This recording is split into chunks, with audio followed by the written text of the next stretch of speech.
My husband was packing his bags while I was vomiting from my second round of chemo. He looked at me, sprawled on our bathroom floor, and said the words that still haunt me.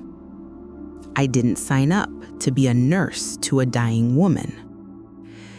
If you've ever felt abandoned in your darkest hour, or if you're supporting someone through cancer, please listen to my story. Because cancer doesn't just test your body. It tests every relationship you have. And sometimes the people you trust most are the first to walk away. What I learned about survival, betrayal, and finding family in unexpected places might help you or someone you love navigate this impossible journey. My name is Jennifer. I'm 38 years old and live in Phoenix, Arizona. Well, I live with my parents now, but I'll get to that part. 3 years ago, I had what everyone would call a perfect life. I was teaching third grade at Desert Willow Elementary, a job I'd loved for 12 years. My husband, David, and I had been married for 6, and we'd finally decided it was time to start our family. We'd been so careful about planning everything. David worked in finance, and he had this whole spreadsheet about when we should have kids based on market projections and retirement savings. I used to think it was cute how methodical he was. He calculated everything down to which month I should get pregnant to maximize maternity leave with summer vacation. In January 2023, David sat me down with a new plan.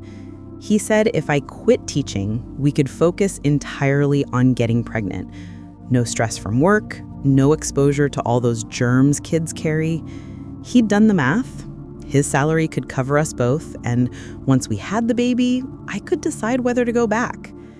I loved my students, I loved teaching, but I loved the idea of being a mother more. So I resigned in February, right in the middle of the school year.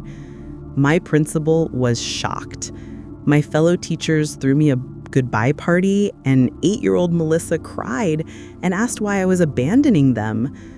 I told her I wasn't abandoning anyone, that sometimes adults have to make hard choices. Oh, God, if I could go back and hug that version of myself. We started trying immediately. When nothing happened after 3 months, we began fertility testing. Everything came back normal for both of us. Unexplained infertility, they called it. We moved on to fertility drugs, then IUI. David tracked my cycles more carefully than I did. He had apps, thermometers, ovulation strips.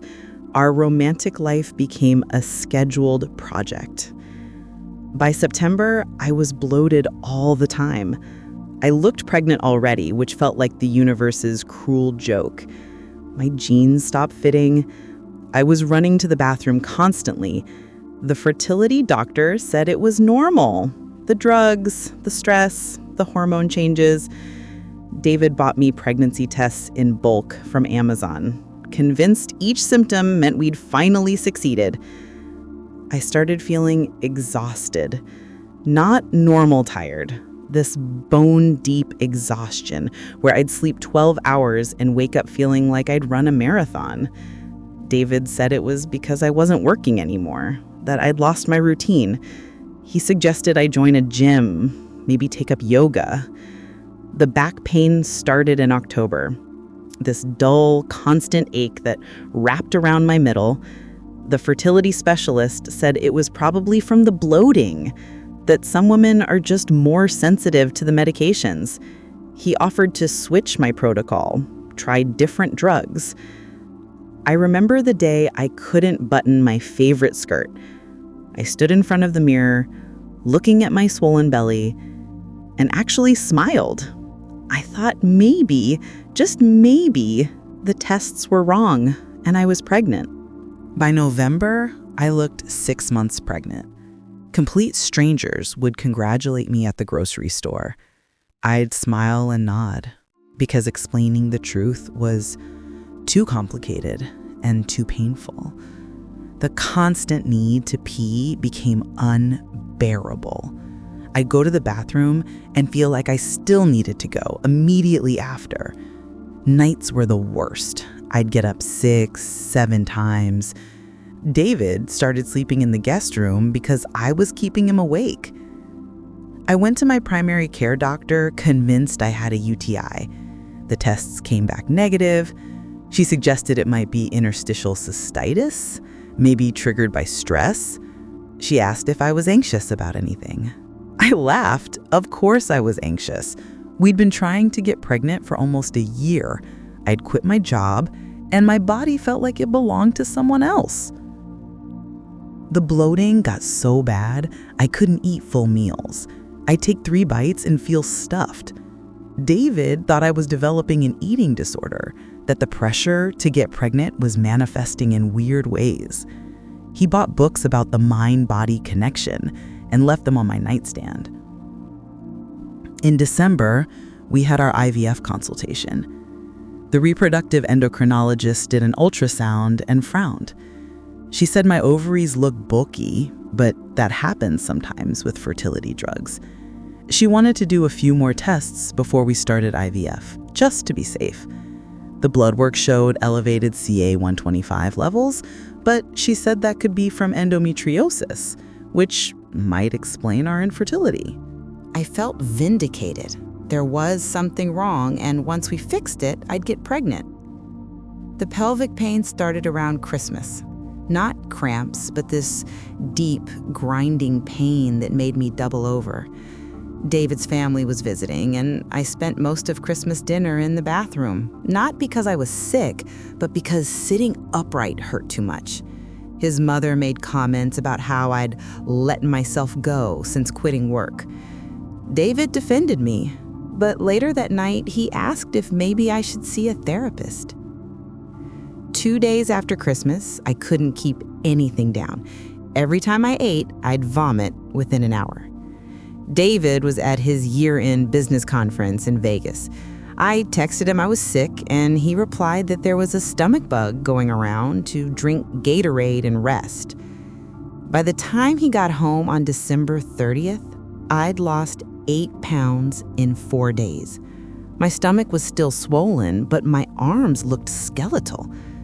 He took one look at me and said we were going to the emergency room. I actually argued with him. Can you believe that? I was worried about the cost, about ruining our IVF timeline, about being dramatic. He had to practically carry me to the car. The ER nurse took one look at my distended belly and immediately ordered a CT scan. I remember lying on that cold table, the mechanical voice telling me to hold my breath, and thinking about all the radiation exposure affecting my eggs.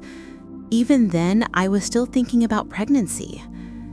The doctor came back with this look. If you've been through this, you know the look. That careful, professional face that's trying not to show alarm. She said, "We found a large mass on your left ovary, about 15 centimeters. There's also free fluid in your abdomen and what appears to be involvement of several lymph nodes." 15 centimeters, the size of a grapefruit. David asked if it could be a cyst. The doctor said it could be, but given my symptoms and the appearance on the scan, they needed to admit me immediately for further testing. The next 3 days were a blur of tests and scans and specialists. The gynecologic oncologist, a term I didn't even know existed, came to see me on January 2nd.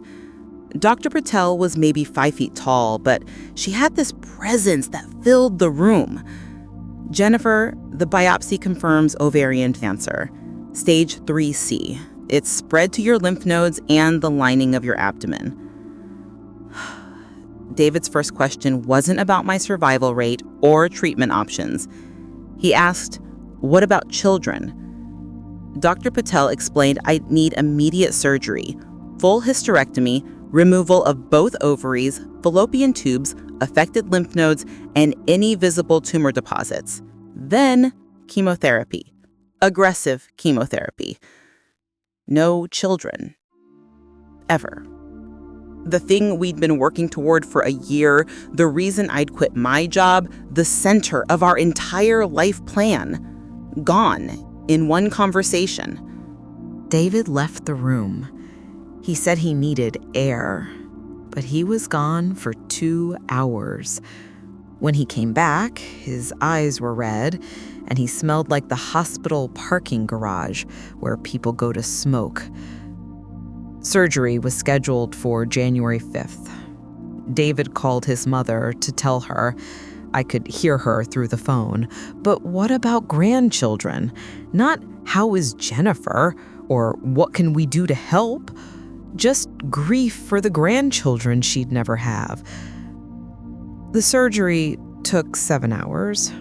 They removed everything they could see, but Dr. Patel explained that with ovarian cancer at this stage, microscopic cells were likely throughout my abdomen. That's what the chemo was for.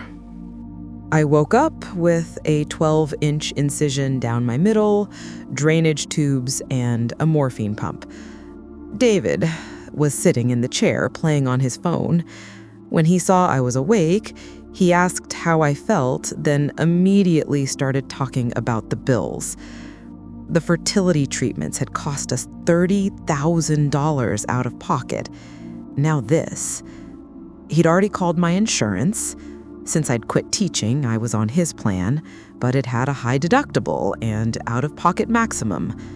We were looking at another $20,000 minimum, and that's if everything went perfectly. We'll have to dip into the house fund, he said. The house fund. Our dream home savings. The place where we were supposed to raise our children. I started chemotherapy 2 weeks after surgery. Carboplatin and Taxol. Every 3 weeks for 6 cycles. The oncology nurse, Beth, walked me through the side effects. Nausea, fatigue, neuropathy, and, of course, hair loss. David drove me to the first treatment. He sat there for the first hour, then said he had a meeting he couldn't miss. Beth held my hand when I started crying after he left. The hair loss started after the second treatment. It came out in clumps, in the shower, on my pillow, everywhere. David wouldn't look at me. He'd kiss my forehead when he left for work, avoiding my eyes. He started working late every night. Client dinners, emergency meetings, conference calls with Tokyo. Always something. I'd be home alone, vomiting into the toilet while he was supposedly closing deals. The guest room became his room. He said it was so his alarm wouldn't wake me since I needed rest. But I heard him on the phone one night talking to someone about how he couldn't do this anymore, how this wasn't what he'd planned. The credit card statements showed charges at restaurants when he was supposedly in meetings, hotel charges in Scottsdale when he was allegedly at the office. I was too sick to confront him, or maybe I just didn't want to know. It was during my 4th chemo treatment that everything fell apart. March 15th. I'd taken an Uber to the hospital because David had an important presentation. I was in the chair, poison dripping into my veins, when Beth asked where my husband was. "Working," I said. She gave me that look, the one that says she's seen this before. "Honey, do you have anyone else who can be here with you?" That's when I realized how isolated I'd become. I'd go at my job, lost touch with my teacher friends, focused everything on getting pregnant. My parents lived in Phoenix, but they were in their 70s. I couldn't burden them. I got home that afternoon to find David packing. I was on my knees in the bathroom, dry heaving because there was nothing left in my stomach when I heard the closet doors opening. I dragged myself to our bedroom and found him filling suitcases. He said he couldn't do this, not looking at me. He didn't sign up to be a nurse to a dying woman. Dying woman. Not wife, not Jennifer, dying woman. I asked him to wait until I finished treatment, just 2 more months. He said he'd already signed a lease, a 1-bedroom in Tempe, closer to work. He'd been planning this. While I was fighting for my life, he was apartment hunting. The next morning, I discovered he drained our joint savings account. $70,000, the house fund, the emergency fund, everything we'd saved together. He left me the checking account with $800. His lawyer sent divorce papers a week later. Irreconcilable differences. He wanted the house sold immediately, profits split. I had no job, no income, no health insurance without him, and 2 more chemo treatments to go. I called my parents sobbing. My 73-year-old father drove across Phoenix during rush hour, packed what he could fit in his truck, and moved me into their spare bedroom, the bedroom I'd grown up in with the same daisy wallpaper from 1995. The school district's HR called when they got the insurance termination notice. Patricia, who I'd barely known, stayed on the phone with me for 2 hours figuring out COBRA coverage. $700 a month I didn't have, but cheaper than $20,000 in chemo. That's when the miracles started. Small ones, but miracles nonetheless. My teacher friends found out through Patricia. Within days, they'd set up a meal train. Every evening, someone would drop off dinner for me and my parents. Not just sandwiches, full meals, carefully planned around chemo nausea. Laura, who taught 2nd grade, included notes from her students. "Get well soon, Mrs. Jennifer. We miss you." The janitor at Desert Willow, Roberto, heard about my situation. This man, who probably made half what I did as a teacher, showed up at my parents' house and offered to drive me to chemotherapy. Every 3 weeks, he'd take a half day off work, unpaid, to sit with me during treatment. He'd bring his tablet and we'd watch comedy shows because he said laughter was medicine too. The online support group became my lifeline. Women from across the country who understood exactly what I was going through. Not just the cancer, but the abandonment. Turns out it's common. So common, there's a term for it. Partner abandonment after diagnosis. 21% of marriages end after a cancer diagnosis when the woman is the patient. Only 3% when it's the man. Lisa, from the support group, lived in Tucson. She drove up one weekend with a wig, makeup, and what she called her recovery kit. We spent the day trying on wigs, painting our nails ridiculous colors, and laughing about our missing body parts. She'd lost her breasts to cancer. I'd lost my ovaries. We called ourselves the Broken Dolls Club. My principal called in April. The 3rd grade teacher who'd replaced me was going on maternity leave in fall. Was I interested in coming back part-time? Just mornings, they'd work with my treatment schedule, and if I needed to rest, the substitute coordinator would cover. No questions asked. I cried. Full-time meant insurance. It meant income. It meant being Miss Jennifer again, not just cancer patient. The divorce was finalized in May. David didn't show up. His lawyer handled everything. I got half the house sale profits, enough to pay off the medical debt and have a small cushion. He kept his retirement accounts, claiming I hadn't contributed since I'd quit working. I didn't fight it. I just wanted him gone. My last chemotherapy was June 1st. The nurses had decorated my chair with balloons. Roberto brought a cake. Teachers from Desert Willow filled the treatment room, cheering when the final drop of poison entered my veins.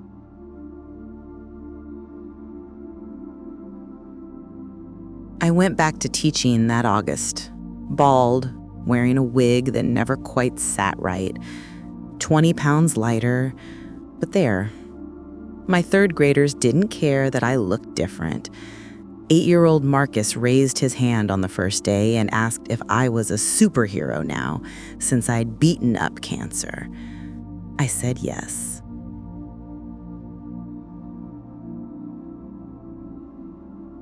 The fatigue is still crushing some days. The neuropathy in my fingers makes grading papers painful. I'm in surgical menopause at 38, with hot flashes that make Phoenix summers unbearable. But I'm alive. David remarried last month, a 26-year-old from his office. She's pregnant. I found out through Facebook. Apparently, he's going to be a father, after all. That hurt more than I expected. But last week, Melissa, the student who cried when I left, came back to visit. She's in 6th grade now, taller than me, full of preteen attitude. She hugged me and whispered, "I knew you'd come back. Heroes always do." Maybe she's right. Maybe surviving isn't just about beating cancer. Maybe it's about rebuilding your entire life from ashes, finding family in unexpected places, and learning that the person you thought you couldn't live without was actually the one holding you back. I'm not grateful for cancer. That's toxic positivity garbage. But I'm grateful for Roberto, for Lisa, for Beth, for every teacher who brought dinner, for parents who took me in without hesitation, for 8-year-olds who think I'm a superhero. The life I planned is gone. The life I have is nothing like what I imagined, but it's mine, built from scratch, populated by people who showed up when it mattered. And that's enough. More than enough. It's everything. Thank you for listening to my story. I know it wasn't the typical cancer journey you might expect. When people hear cancer survivor, they picture inspirational quotes and pink ribbons. They don't picture divorce papers arriving between chemo sessions or moving back in with your parents at 38. But here's what I need you to know. Partner abandonment during serious illness is real, and it's more common than anyone talks about. If you're going through something similar, you're not alone. You didn't cause it. Their leaving says everything about them and nothing about your worth. If you're supporting someone through cancer, please don't disappear. You don't have to be perfect. You don't need the right words. Just show up. Be Roberto, who gave up wages to sit through boring chemo sessions. Be the colleague who drops off soup without being asked. Be the friend who texts stupid memes at 2 a.m. when the steroids won't let them sleep. And if you recognize yourself in David, if you're struggling to support a sick partner, get help. Get therapy. Talk to someone. But don't just vanish. The cruelest thing isn't divorce, it's abandonment when someone needs you most. Please share this story if it resonated with you. Leave a comment about your own experience, whether you've been the one who stayed, the one who left, or the one who was left behind. These conversations matter. Subscribe if you want to hear more real stories that go beyond the brave cancer warrior narrative, because sometimes the hardest battle isn't against the disease. It's rebuilding your entire life when the dust settles. Take care of yourselves. Check on your strong friends. And remember, the people who stay during your darkest hours are your real family, whether they're blood or not. You're stronger than you know. Even when you're on the bathroom floor, even when you're starting over, even when the life you planned is gone, you're still here. That's everything.